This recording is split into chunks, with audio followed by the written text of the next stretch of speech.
अल्हम्दुलिल्लाहि नहमदुहु व नस्तगफिरुहु व नु'मिनु बिही व नतवक्कलु अलैहि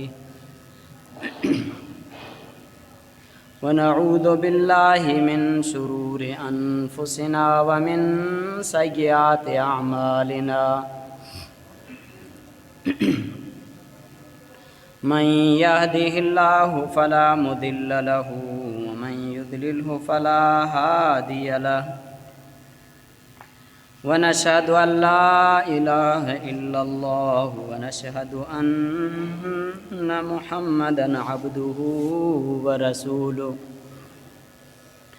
अम्मा बअदु फ़अऊज़ु बिल्लाहि मिनश शैतानिर रजीम बिस्मिल्लाहिर रहमानिर रहीम यरफ़उल्लाहुल्लज़ीना आमनू वल्लज़ीना उतुल इल्म दरजात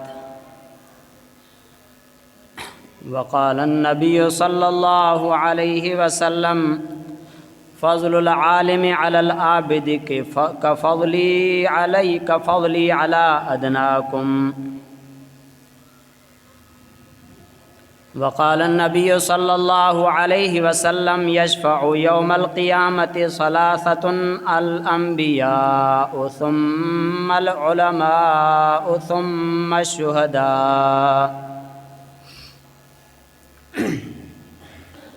सदक़ल्लाहुल अज़ीम व सदक़ रसूलुहुन नबियुन करीम व नहनु अला ज़ालिका लमिनश शाहिदीन व शाकिरीन वल्हम्दुलिल्लाहि रब्बिल आलमीन। सब दोस्त सरकार दो आलम सल्लल्लाहु अलैहि वसल्लम ते दिल जे गहराइन सां सलात शरीफ पढ़ो। अल्लाहुम्मा सल्लि अला सय्यिदिना व मौलाना मुहम्मदिन व बारिक व सल्लिम।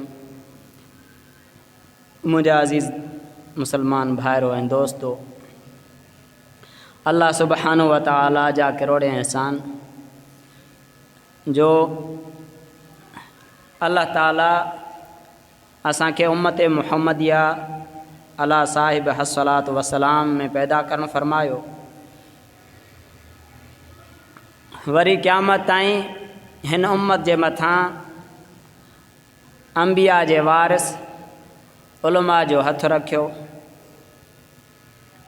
जिन एतिरनि सालनि खां वठी हिन उम्मत जी रहनुमाई कई ऐं क़यामत ताईं इंशाअल्लाह कंदा रहंदा। ऐं हज़रत ईसा अला नबीना अलैहिस्सलातु वस्सलाम अची करे हिन उम्मत जे उलमा जे इक़्तिदा में नमाज़ अदा कंदो। एतिरे क़दुरु अल्लाह ताला हिन उम्मत खे शर्फ़ अता फ़रमायो आहे ऐं हिन उम्मत जे उलमा खे अल्लाह ताला मक़ाम अता फ़रमायो आहे जो अल्लाह ताला अंबिया किराम अलैहिमुस्सलातु वस्सलाम खे जेको तोहफ़ो ॾेई अता मोकिलियो हो, उन तमाम उलूम जो ख़ुलासो अल्लाह ताला पंहिंजे हबीब सल्लल्लाहु अलैहि वसल्लम खे अता फ़रमायो। वरी नबी करीम सल्लल्लाहु अलैहि वसल्लम उहा ई नेमत जिन हासिल कई उलमाए किराम, उन्हनि खे नबी करीम सल्लल्लाहु अलैहि वसल्लम अंबिया जो वारिस करार ॾिनो आहे। अल उलमाउ वरसतुल अंबिया, फरमाए तो उलमा अंबिया जा वारिस आहिनि। छो जो अंबिया माल ऐं दीनार दिरहम न छॾे हा जे उलमा उन खे वठनि हा। अंबिया शरीयत जो इल्मु छॾे हा जिन खे हिन उलमा हासिल करे वरितो, जंहिंजे करे अल्लाह ताला हिननि खे एतिरो मक़ाम अता फ़रमायो। हज़रत अबू हुरैरा रज़ी अल्लाह ताला अन्हु हिकु चकर मस्जिद मां निकिरी करे बाज़ार में वियो ऐं वञी करे माण्हुनि खे चई मफ़हूम अर्ज़ा त चई तव्हांखे छा थियो आहे, तव्हां हिते बीठा आहियो मस्जिद में, त नबी सल्लल्लाहु अलैहि वसल्लम जी विरासत पई थी विराइजे। माण्हू पंहिंजे कमनि कारनि खे छॾे भॻा मस्जिद में अची ॾिठूं त को तिलावत पियो करे, को मसला पियो सिखे, को इबादत जो जेको आहे सो शरीयत जे मसाइल खां पियो उन खे मौज़ू ते गुफ़्तगू पिया था कनि।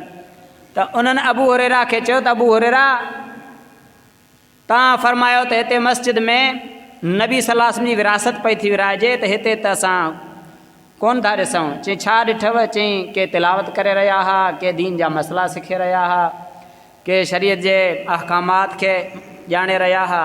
त हज़रत अबू हुरैरा फरमायो त इहा ई त शइ नबी सल्लल्लाहु अलैहि वसल्लम जी विरासत आहे। त हिन विरासत खे उलमाए किराम जेको आहे सो हासिल कयो आहे ऐं हर दौर में हुननि तरह तरह जूं तकलीफ़ूं बर्दाश्त करे क़ुर्बानियूं ॾेई करे हिन दीन खे असां ताईं पहुचायो आहे उलमाए किराम। हाणे अल्लाह ताला हुननि खे मक़ाम ऐं मर्तबो अता फ़रमायो आहे जो नबी करीम सल्लल्लाहु अलैहि वसल्लम फरमाइनि था त यशफ़उ यौमल क़ियामत सलासतुन, क़यामत जे ॾींहुं 3 माण्हू शिफ़ात कंदा, 3 तबक़ा शिफ़ात कंदा। सभ खां अवल अल अंबिया, पहिरें नंबर में अंबिया जेको आहे सो शिफ़ात कंदा। सुम्मल उलमाओ, हुज़ूर फरमाए त उन खां पोइ उलमाए किराम शिफ़ात कंदा। सुम्म शुहदाओ, 3 नंबर में शहीदनि खे इजाज़त मिलंदी। ॿियनि हदीसनि में ॿिया बि शाफ़ी आहिनि ऐं हर मुस्लमान शिफ़ात कंदो, हर जन्नती ॿिए जी बि शिफ़ात कंदो। पर इन हदीस में अंबिया खां पोइ जेकॾहिं ज़िक्र करणु फरमायो वियो आहे त उलमाए किराम खे ज़िक्र फरमाए करे हुज़ूर सल्लल्लाहु अलैहि वसल्लम गोया के पंहिंजे हिन प्यारी उम्मत खे, पंहिंजे उम्मत जे उलमा जो शान ॿुधायो आहे त ॾिसो मां पंहिंजे उम्मत जे उलमा खे शहीदनि खां मथे थो रखां दर्जात में, शिफ़ात वारे मामले में। त अल्लाह ताला असांखे उन्हनि जी क़दरदानी नसीब फ़रमाए, उन्हनि जो इज़त ऐं इकराम नसीब फ़रमाए, उन्हनि जो शान ऐं मक़ाम जेको अल्लाह ताला उन्हनि खे अता फ़रमाया उन्हनि जे मक़ाम खे सम्झण जे लाइ तौफ़ीक़ अता फ़रमाए। फरमाए यरफ़उल्लाहु अल्लज़ीना आमनू वल्लज़ीना उतुल इल्म दरजात, अल्लाह फरमाए थो त अल्लाह ताला दर्जात खे बुलंद करणु फरमायो आहे। जिन ईमान आंदो उन्हनि जे बि दर्जनि खे अल्लाह बुलंद करणु फरमायो आहे। जो हुज़ूर जे हदीस जो मफ़हूम आहे त जेकॾहिं सॼे दुनिया जा अमीर तरीन भले माण्हू, बिल्डिंगनि वारा, बंगलनि वारा, कारनि वारा सभु गॾु थियनि, पर हिकिड़े बि ईमान वारे जे बराबरि नथा थी सघनि जेकॾहिं उन्हनि खे ईमान न आहे। त एतिरो अल्लाह ताला ईमान वारे खे बि दर्जो अता फ़रमायो आहे, मक़ाम अता फ़रमायो आहे। ऐं हिकिड़ो बि जेकॾहिं जेसीं ताईं ईमान वारो को बाक़ी आहे त उन जे सदके अल्लाह ताला सॼे काइनात खे बाक़ी रखंदो। एतिरे क़दुरु अल्लाह ताला ईमान वारे जो शान रखियो आहे। ऐं फ़रमाए ॿिए नंबर में अल्लाह उलमा जे दर्जात खे बुलंद फ़रमायो आहे। ऐं जिथे अल्लाह ताला अंबिया जे सिफ़त खे ज़िक्र फ़रमायो अल्लज़ीन युबल्लिगून रिसालातिल्लाहि व यख़शौनहु वला यख़शौन अहदन इल्लल्लाह, जेके अंबिया हुया उन्हनि जे दिलि में अल्लाह जो ख़ुशू हूंदो, अल्लाह खां सवाइ ॿिए खां न ॾींदा हुआ। ऐं उहा ई सिफ़त वरी अॻिते अल्लाह ताला ॿी आयत में उलमा जे बारे में फ़रमायो इन्नमा यख़शल्लाहु मिन इबादिहिल उलमा, इन्नमा यख़शल्लाहुल इन्नमा यख़शल्लाह, अल्लाह खां ॾिंदा आहिनि केरु? उलमा। अल्लाह ताला उन्हनि जे ख़ुशू खे ज़िक्र थो फ़रमाए ते अल्लाह खां ॾिजण वारा आहिनि, ख़ौफ़ ख़ुदा उन्हनि जे दिलि में आहे। त अल्लाह ताला असांखे उन्हनि जे मक़ाम ऐं मर्तबे खे सम्झण जे लाइ बि तौफ़ीक़ अता फ़रमाए। ऐं हे दर्जात अल्लाह ताला रखिया आहिनि। नबी करीम सल्लल्लाहु अलैहि वसल्लम जे ख़िदमत अक़दस में 2 शख़्सनि जो वाक़ियो ज़िक्र कयो वियो बनी इसराइल मां। फ़रमाए त हिकिड़ो एॾो त इबादत गुज़ार हो जो सॼी राति क़याम कंदो हो, क़यामुल लैल कंदो हो, तहजुद में इबादतनि में मसरूफ़ हूंदो हो। ऐं सॼो ॾींहुं उहो शख़्स वरी रोज़ा रखंदो हो, एॾो इबादत गुज़ार हुयो। सॼी राति क़याम करण वारो हो ऐं सॼी राति सॼो ॾींहुं रोज़ा रखण वारो। त हुज़ूर सल्लल्लाहु अलैहि वसल्लम जी तारीफ़ खे ॿुधी करे ख़ामोश थिया, मफ़हूम अर्ज़ा। वरी फ़रमायो त ॿियो जेको आहे सो उहो सिर्फ़ु छा कंदो हो, जेके फ़राइज़ मकतूब निमाज़ हुयूं उहे निमाज़ूं अदा कंदो हो।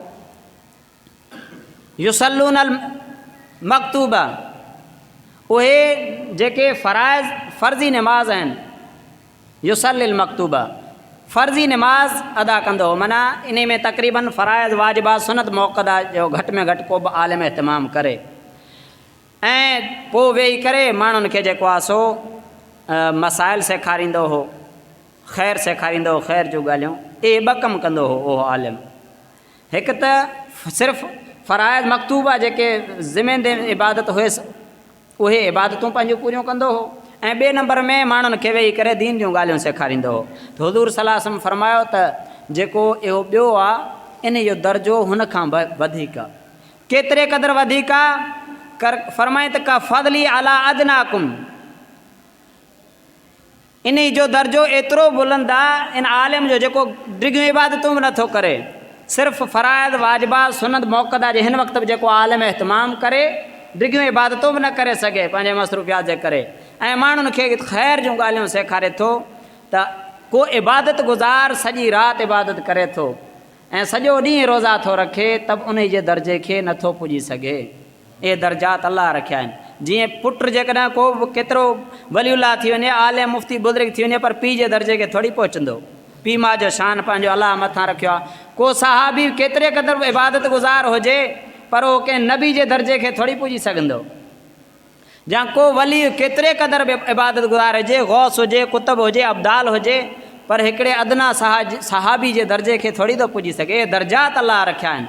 त मुंहिंजा अज़ीज़ दोस्तो, उलमा किराम खे अलाह ताला जो मक़ाम अता फ़रमायो आहे, पर असां खे करिणो छा आहे? फ़रमाए फ़स्अलू अहल ज़िक्रि इन कुंतुम ला तअलमून। हे जेके इल्म वारा अथव, तव्हां मसाइल इन्हनि खां पुछी ज़िंदगी गुज़ारियो। इन जे लाइ तबलीग जमात वारा फ़रमाइनि था त उलमा खां पुछी पुछी ज़िंदगी गुज़ारियो। इन में अफ़सोस जी ॻाल्हि आहे त जेके वीचारा कुझु सफ़ा अणपढ़ियल आहिनि, उहे घटि में घटि उलमा खां मसइला हिन वक़्तु पुछंदा आहिनि, ऐं जेके 4 अखर पढ़ियल आहिनि उन्हनि अक्सरियत जी ॻाल्हि थो कयां मां, इला कलील, उहे उलमा खे वरी पढ़ियल लिखियल ई नथा सम्झनि। असांजे हज़रत पंहिंजे बयानात में फ़रमाइनि था, मिसाल ॾेई फ़रमाइनि था त ॾिसो, हिकिड़ो PhD वग़ैरह डिग्रियूं करे अचे, उन सां गॾु तव्हां को आलिम विहारींदो जेको सिर्फ़ु मदरसे जो ख़ालिस नबी इल्मु पढ़ियल हुजे, त हू उन खे पढ़ियल ई न सम्झंदो, चवंदो हे आलिम पढ़ियल लिखियल न आहे। ऐं जेको आलिम अंग्रेज़ी बि पढ़ियल हूंदो ऐं क़ुर ऐं हदीस जो बि इल्मु हूंदुसि, पोइ चवंदो हे पढ़ियल लिखियल आलिम आहे। एतिरे क़दुरु माना असांजे दिलि में माना थी वई आहे कमी कोताही। हाणे कल्ह जी ॻाल्हि आहे, हिकिड़ी फौतगी थी, छोकिरो ॼाओ ऐं ॼमण सां साह न हुयसि। उन वीचारो एतिरो घणो पढ़ियल न हो, त उन फ़ोन करे पुछियो, चई साईं छोकिरो मुर्दा पैदा थियो, हाणे छा कजे? मां चयो 4 अहकाम आहिनि इन जा, इन जो नालो रखो, इन खे गुसल ॾियो, बाक़ी कफ़न बि ज़रूरी न आहे, को बि कपिड़ो हुजे त तव्हां ॾेई था सघोसि, ऐं जनाज़ो बि इन जो न आहे। हाणे जेके वीचारा घटि पढ़ियल आहिनि उहे घटि में घटि उलमा ॾे रुजू कनि था। ऐं कल्ह ई मां कंहिंजो बि नालो नथो खणा, हिकिड़ो शख़्स आयो अची मूंखां मसइलो पुछे, चई साईं 3 तलाक़ूं अची थियूं वञनि, अहनाफ़ 3 तलाक़ूं अची थियूं वञनि, त मां अञा हुनखे जवाब ई न ॾिनमि। मुंहिंजे भरिसां हिकिड़ो मुंहिंजो ई मुक़्तदी बीठो हो, उन ई चयो त चई मां मूंखां सुवालु हुन कयो, मां अञा चुप हुयमि, हुन मूंखां अॻु में ई ॿुधाए छॾियो, न मां चई 3 तलाक़ूं मुंहिंजे नज़र में नथियूं अचनि। हाणे उहो वीचारो न क़ुर जो आलिम, न हाफ़िज़, न कारी, न को बि। हिते ॾिस अलाह छा थो फ़रमाएसि ते फ़स्अलू अहल ज़िक्रि इन कुंतुम ला तअलमून। तव्हां नथा ॼाणो त तव्हां पंहिंजे आलिमनि खां पुछो। पर असां इन जे लाइ मुंहिंजा अज़ीज़ दोस्तो, जेके दुनियावी उलूम फ़नून पढ़ियल आहिनि, उहे पंहिंजे उलमा खां पुछी ज़िंदगी गुज़ारियो। उते पंहिंजे अकुल जा घोड़ा न दौड़ायो। हे शरीयत जो जेको इल्मु आहे, हुज़ूर सल्लल्लाहु अलैहि वसल्लम खां नक़ल करे सहाबा किराम हिन उम्मत खे पहुचायो आहे। हाणे उहा ई अमानत उलमा किराम वटि आहे, असां त उन्हनि खां पुछूं, हिते पंहिंजे अकुल जा घोड़ा न दौड़ायूं। असांजो मुफ़्ती मोहम्मद मुराद हालेजवी मंज़िलगाह सखर जो वॾो हुयो फ़क़ीह, उहो फ़रमाईंदो त ॾिसो, शरई उलूम अक़ल जे ताबे न आहिनि। फ़रमाए जेकॾहिं अक़ल जे ताबे हुजनि त हुज़ूर फ़रमाया त मौज़न वारो मस हेठों करे, छो जो हेठों मिटी वग़ैरह लॻे थी, पर हुज़ूर जे शरीयत में आहे त मौज़न वारो जेकॾहिं मस थो करे त सिर्फ़ु मथां मस करे छॾे, आङुरियूं घुमाए छॾे। हाणे हिते अकुल जे तक़ाज़ा आहे त हेठां मस करे त मिटी बिटी उगजे, पर हुज़ूर हिते मथां मस करण जे हुज़ूर जे शरीयत में हुकुम आहे। माना छा सेखारे वियो त अक़ल जे ताबे न आहे शरीयत, अकुल खे शरीयत जे ताबे कयूं, शरीयत खे अकुल जे ताबे न कयूं। जेका ॻाल्हि शरीयत में आहे उहा सही आहे, अकुल में सम्झ में न बि अचे त असांखे एतिरो अकुल न आहे जो उन खे सम्झूं।